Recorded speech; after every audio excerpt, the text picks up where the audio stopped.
Chapter 22, Calls 59 and 60, on page 188. After I'm home, and after I get Mom off my case for being gone so long, and after I get my door locked and put on some clothes, I unfold the list and flatten it out. I stare at the names and I think about how I got them, and I'm not proud for being a sneak thief.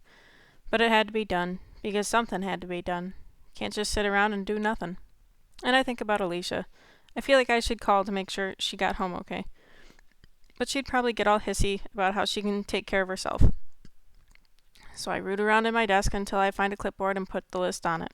Then I pull the cell phone loose from the charger wire, flop down on my bed, and go to work. My first 58 phone calls to the people on the blanket list breaks down like this.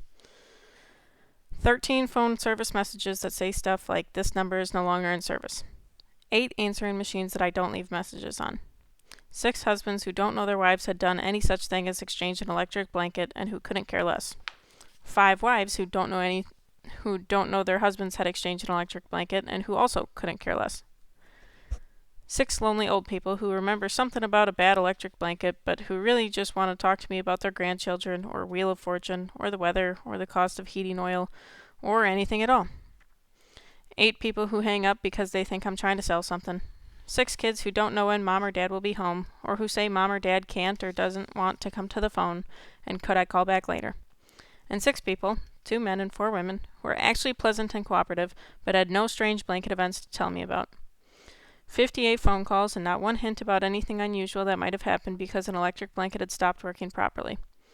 Mom had gotten over being mad about going out today without telling her anything. Dad has come home from the lab for dinner, but he doesn't smile about anything. I can tell he's still churning the data. And for 2.5 hours before dinner and 2.5 hours after dinner, I'm in my room going through the names for my crumpled stolen list. I'm lying on my bed, microwaves burning up my brain, running up a killer phone bill. So it's about 9:15, and I make the 59th call. I know it's kind of late, but I skip ahead 2 names to a person who lives in Denver because it's an hour earlier there. Mr. Borden? Yes? Sorry to bother you at home, but I'm doing a survey about your experience with a Sears electric blanket. A blanket? Yes, from Sears. Do you recall exchanging the blanket? Yeah, we had a pink one. It was probably my wife did it, but it wasn't really our blanket. It was just left here. Left there? You mean at your home? The man doesn't answer at once. His voice is strained. My daughter, Sheila, that was her blanket. May I please talk with her then? No, she's gone now. I hear the catch in his voice, and that certain way he uses the word gone. I don't know what to say. Oh, I'm so sorry, Mr. Borden. I hope you don't mind me asking, but this is pretty important. Do you think your daughter's death had anything to do with the electric blanket? Death? He says. There's anger in his voice. She's not dead. That's the hell of it. She's just gone. Over 3 years now. I feel the hair on my arm stand up, invisible goosebumps. Gone? You mean like how? Like run away from home? Something like that? The man blows his nose, clears his throat. Don't really know. She dropped out of college, moved back home, gets a job, then she takes up with some of her old friends, starts staying out late, came home drunk most nights, sleeps next day till noon, gets up, goes to her job at the restaurant, and on like that for about 2 months. Then one night she comes in late, goes to bed, and the next morning, gone. And you haven't heard from her since? Only once. She called, asked could we send her $2,000, $2,000 more than the $4 she had already stole when she left. Send it to Western Union, she says, to this grocery store in Florida. So I did it. Probably stupid, but if you have kids, you know why I had to do it. That's about 2 years ago. Since then, nothing, except a note last Christmas, and it's not like it was even a card or something nice for her mother, just one of those computer messages. My heart almost stops. You mean an email? I guess so. It's just plain letters on a piece of typing paper. Sent it to Mrs. Harlan's house next door, then her boy made a copy on his computer and brought it over to us. Mr. Borden, it's really important that I talk to your daughter. Do you still have that message your neighbor brought to you? You kiddin'? My wife keeps everything. Pictures, bits of hair, baby shoes, first tooth, report cards, everything. Tore her up when Sheila left. Could you find that paper for me? You mean right now? Please, if it's not too much trouble. It might be a big help. Hang on, I've got to walk upstairs. I'm on my feet now, pacing. I go over to my desk and open up a little notebook. My hands are so sweaty it's hard to hold the ballpoint. He's taken a long time. There's a click on the line as Mr. Borden picks up another extension. You still there? Yes, sir. Okay, here's what it says. Dear Mom and Dad, I just want to say Merry Christmas. I know I left so suddenly, but I think it was the best thing for all of us. Sorry if it hurt you. I think about you a lot, and I hope I can come home to see you again. Love, Sheila. I don't want to hear all this, but once he's started, I can't interrupt. His voice is thick at the end, and when he stops, I say, Mr. Borden, at the top of the page, is there something that has the @ symbol in it? A little A inside a circle? It might even say from, and then have a bunch of letters or numbers. I'm holding my breath. Yeah, up at the top. It says from, and then there's something like that. Can you please spell it out for me, just exactly the way it's written? It's not written, it's all typed. That's what I mean, just the way it's typed. It says EILASH. Then that @ doohickey, then it says GLOWZ, and then a period, and then NET, net. And that's all of it. Mr. Borden, thanks so much for all your help. I really appreciate it. Well, you're welcome, and I hope you can fix this blanket problem of yours. Thanks. Me too. I push the button to end the call, and I see the phone wobbling. That's because my hands are shaking. Maybe this is nothing, just a coincidence, but if there's anything at all to find out, I will, because now I have Sheila Borden's email address. eyelash@glows.net. Her dad probably never even noticed that eyelash is just Sheila mixed around a little. That's probably the only email he ever got in his life. Dad and Mom are both in the study, sitting in the big armchairs on either side of the tall reading lamp. Dad is dozing, a clipboard with notes and diagrams lying in his lap. Mom looks up from her book and smiles when my clothes walk in. I sit down at the computer, and she frowns. It's almost bedtime, Bobby. I just have to use the net for a few minutes. She goes back to her book, and when the computer is ready, I open up a search engine. I find the people search features and jump around until I see what I need. It's a reverse hunt engine. You put in an email address, and unless the person you are looking for has been a freak about online privacy, that email address leads you right to the rest of their data. So I scroll to the right box, and I key in eyelash@glows.net. I've got her. Sheila Borden lives in Miami, and I've got her street address and her phone number. When I shout, Dad sits up straight and his clipboard clatters to the floor. Mom stares over her book at me. What?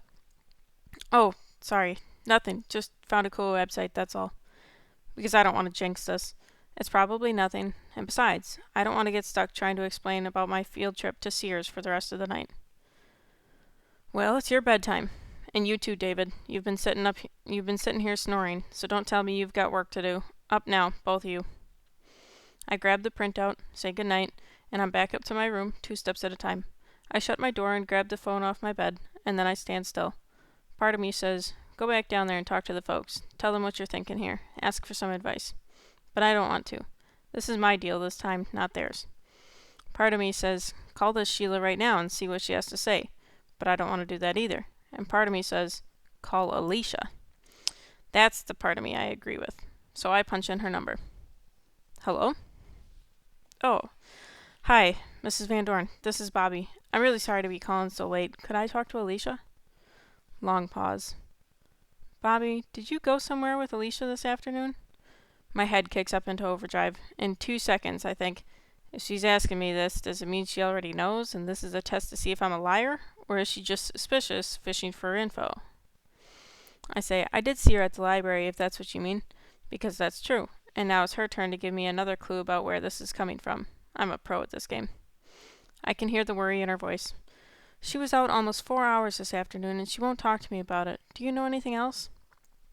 Aha, the mom doesn't know. She's fishing. This next part has to be just right, or I'm blacklisted by the mother and hated by the daughter. The first would be an inconvenience. The second would be a tragedy. So I say, if you don't mind, Mrs. Van Dorn, I don't think it's my place to get between one of my friends and her parents. Nice. No, better than nice. Brilliant. And it hits me. 3 weeks ago, I couldn't have even thought that much less said it to somebody like Alicia's mom. Another pause, plus a mom sigh.